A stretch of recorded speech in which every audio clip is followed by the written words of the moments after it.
Thanks for tuning in to the final starting lineup report for the NASCAR Cup Series on a Saturday or for any weekend. I'm your host, Greg DePalma, and we're going to get right into it for the Championship 4. The day started out here, as you can see, in final practice with Ty Gibbs having a good lap. Couple of good laps, I should say. A lot of laps, as you could see there. A lot of laps for the majority of the drivers. And lap number 43, Ty Gibbs, the fastest Toyota, taking the lead in practice. Ryan Blaney, Austin Cindric really started the day for Ford. And not really surprising in a strong way, because as we have come to know from this particular racetrack, Ford has done a remarkable job, whether it's Logano or Blaney, and they get off to a really good start here. Logano ends up also with a decent run in 14th overall, but where it all matters is between the Chevy drivers and the Toyota drivers. And speaking of the Toyota driver, you have Denny Hamlin sitting there in 5th place. So he gets off to a good start. Also, you take a look at the fellow Toyota driver, Chase Briscoe, all the way at the bottom there in a disappointing 16th. Meanwhile, as far as the Chevy drivers, you have William Byron with a solid run, top 10. He was 9th, and Kyle Larson not that far behind, 11th. The fastest Chevy driver was their teammate, Chase Elliott, as you can see there in 6th place. Ross Chastain, I believe he was my second choice on Tuesday.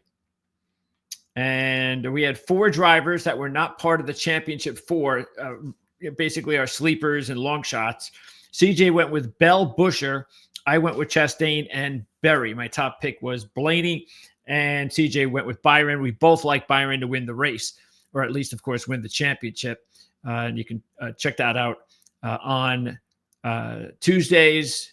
No more NASCAR, though. Even though we will talk about this race on Tuesday, this upcoming Tuesday, we'll wrap up the Championship 4 race and the season in NASCAR. But then pretty much for the next month or so, it's just going to be F1. That's it. Whenever there's an F1 race, we'll be on Tuesdays. And I won't return on these types of reports until the Daytona 500 week. Okay. So that's practice. All right. So that's dessert. Is it dessert? No, that's soup and salad. No dessert. Let's go to the main course. The starting lineup. This is what everybody's interested in. And you see here, we have Denny Hamlin and a Toyota. Once again, the fastest as far as the Saturday session. So Gibbs, another Toyota driver, as you saw before, was the fastest driver for in practice, and of course the fastest Toyota. So Denny Hamlin does it here for Toyota in qualifying. This is interesting, though. All right. Toyota had, even though they had 2 out of the top 5 in practice, let's see, I think it was just 2 of the top 9 as well. So they only had 2 of the top 9 drivers in practice, but 2 of the top 5. In qualifying, it was worse. Even though Denny Hamlin is on the pole, only 1 of the top 11 for Toyota.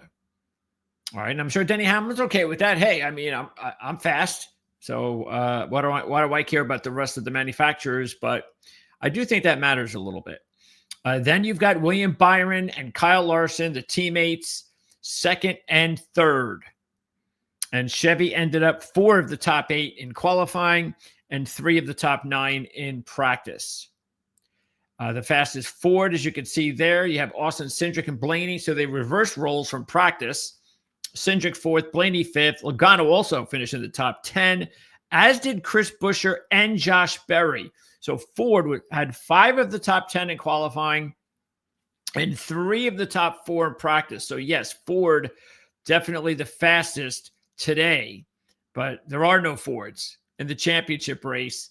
And that's why we kind of felt all along if a Ford didn't, if a Penske driver basically didn't get into the championship, this would be wide open. And it kind of is. But I think, as you can see there, unfortunately, the Toyota outside the top 10, Chase Briscoe, because I just mentioned Toyota, only one driver in the top 11. The first Toyota outside the top 11 was Briscoe, 12th. All right, so Briscoe, the most disappointing of the days, 12th in qualifying, 16th in practice. He was the long shot going in, and he's definitely going to be the long shot before the race tomorrow. No doubt about that. And as far as the other drivers, again, Hamlin, a really solid day, 1st and 5th. Byron, 2nd and 9th. Larson, 3rd and 11th. So the top 3, Hamlin, Byron, Larson, are in really good shape right now. But since Ford is not in the championship race, I don't look at this and say, well, Toyota's got a major advantage. Of course, Ford would have, but they're not in it. Chevy, it's hard to determine because Chevy was a little bit faster than Toyota, but I think I would take Toyota, even though they had less the number of cars in both sessions in the top 10.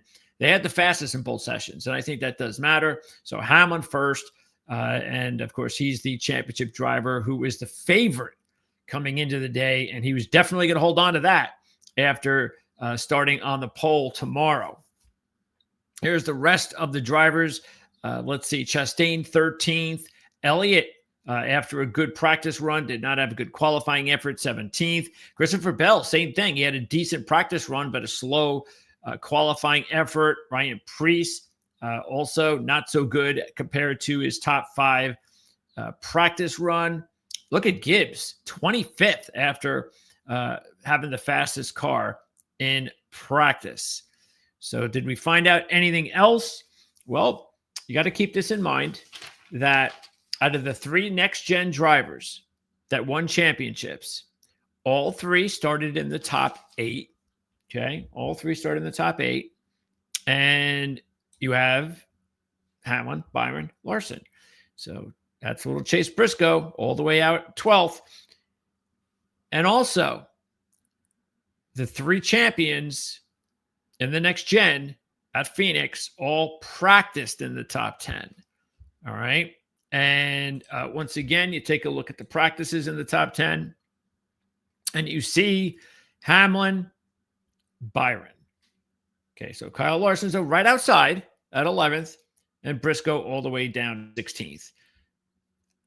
Honestly, I feel exactly the way that I felt on Tuesday. I think Byron is looking strong again. I think Byron's going to take this thing. Denny would really be my second pick, or I should say the driver that I would think that would be the second option to win the championship. Briscoe, I still think is not a bad choice to take because his odds are going to be a lot better now. I mean, he was getting halfway decent odds with 4 drivers, 3 other drivers he's competing against. And now his odds are even going to get even better based on how his speeds were. Now, his speeds weren't terrible today, but again, there's a lot of inexperience there, and I don't feel as good as I did about taking Briscoe as a long shot play out of just the championship drivers, mind you, because really there aren't any other long shots. It's either Chase or you take Chase or you don't. The good thing is you're going to get better odds, like I said. So if you can get some decent odds on him, why not? He's a championship Ford driver. But right now, it's just, to me, again, it's looking Byron, Hamlin, Larson, Briscoe in that order. If you want some other tips on what we talked about on Tuesday, in the last 16 races at Phoenix, all 16 drivers that won the races started in the top 7 rows. All right. So Briscoe is in that grouping. So he's okay. And as far as the last 16 winners, 13 of them started in the top 10. So that's no good for Briscoe. And 7 of the last 16 winners started in the top 2 rows. Okay, and there you go. You've got those 3 drivers again, and 3 pole sitters out of those 7 of the last 16. And as I said, the last 3 championship winners started first, second, and 8th. Other than that, there's not a lot else to go on. If you're looking for drivers that are not championship drivers, Cindric, Blaney look really fast driving those Fords. And I'm wondering exactly where they're going to put Blaney, because I think they might put Blaney now. I mean, I think it's still going to be Hamlin, Byron, but I think Blaney's going to slip in there. I think he was behind Larson, wasn't he? Larson was 5, yes, and Blaney was 7. I think they might slip Blaney ahead of Larson because I think that's where he should be to win the race. Obviously, he can't win the championship. So I think that could happen because Blaney's looking like he's, again, as I said on Tuesday, he's never won at Phoenix.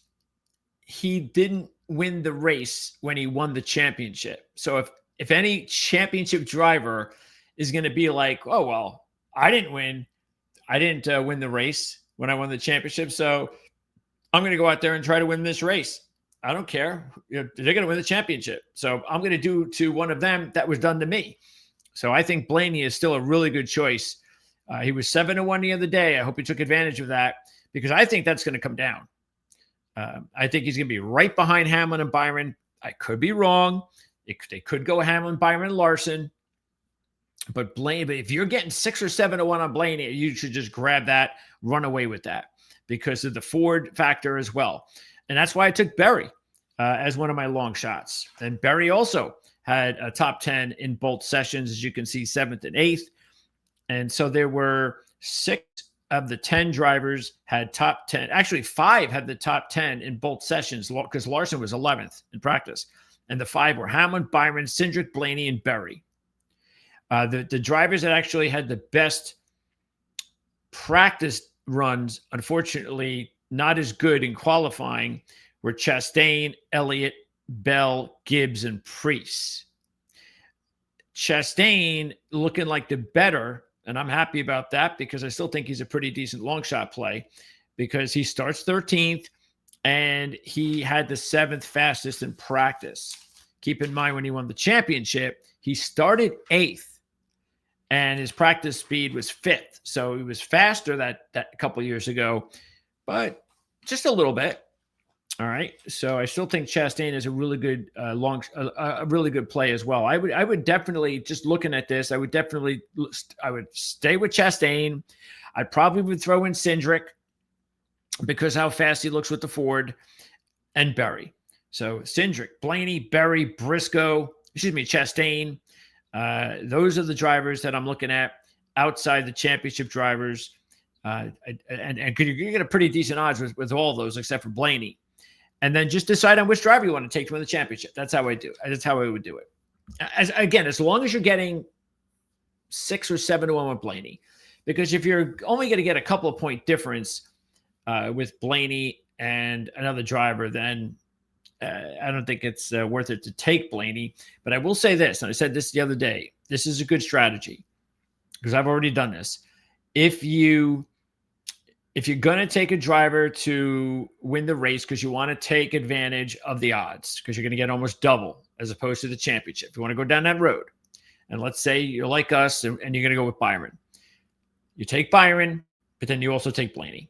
So you put the big money on Byron, but then you take Blaney and you hedge your bet with Blaney. So if Blaney wins the race, okay, you get your money back, you're okay.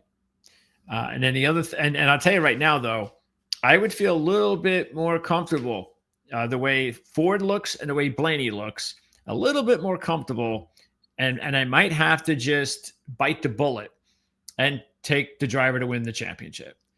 Because Ryan Blaney is probably going to be awfully tough to there's no reason for Ryan Blaney's just not going to go, okay, I'll let you guys win.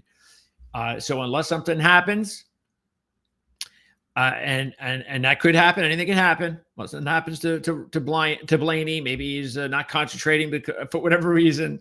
Again, I doubt it. Then maybe you get off. But Yeah. Blaney's looking pretty strong right now. And I'm already feeling that it might be a better idea. Well, again, I've already made my wagers, but I'm just thinking I might just be better off just doubling down now on Byron to win the championship as well. Now, I'm not going to be able to get a good number. It's still only going to be somewhere around double the money, plus 220, plus 240 in that range. I know I was getting a little bit better than that because I was fortunate to see Byron behind Larson. Remember on Tuesday, it was Hamlin and Larson 2-1. Byron was closer to 3-1. So I'm hoping that when I see those odds in a little bit, I'm going to see Larson still the third driver. I'd be very, very happy if he was still behind Larson. I know he'll be behind Hamlin, but if he's still behind Larson, then I'll feel pretty good about that. And I'll throw a little bit more money now on Byron to win the championship because my boy Blaney just might win the race. All right, so that's going to do it. Thanks a lot for being with us all season long here on Proline TV. You got links in the description for the DFS report from CJ at RotoWire. You have a link for Kevin's final report of the year. He's got his pick on the race. He also has a matchup. Okay, so you can check that out. He's done really well in the matchups. If you're into matchups, check that out. And, of course, our show from earlier this week on Tuesday when CJ and I went through the field and gave you our picks for the race and the championship. And we'll see you on Tuesday. We'll wrap it up on Tuesday, and then it's on to more F1 talk. So we're not going to be previewing another NASCAR Cup Series race until the Daytona 500 in 2026. So don't forget to do your clock deals, the time change, and we'll see everybody again to preview a NASCAR Cup race in 2026. And we'll see you again on these shows, these starting lineup reports in 2026 as well. Don't forget to subscribe, like, and share all that really cool stuff. And have a great race tomorrow. Enjoy it. Hopefully you'll profit from it. And we'll see you again real soon.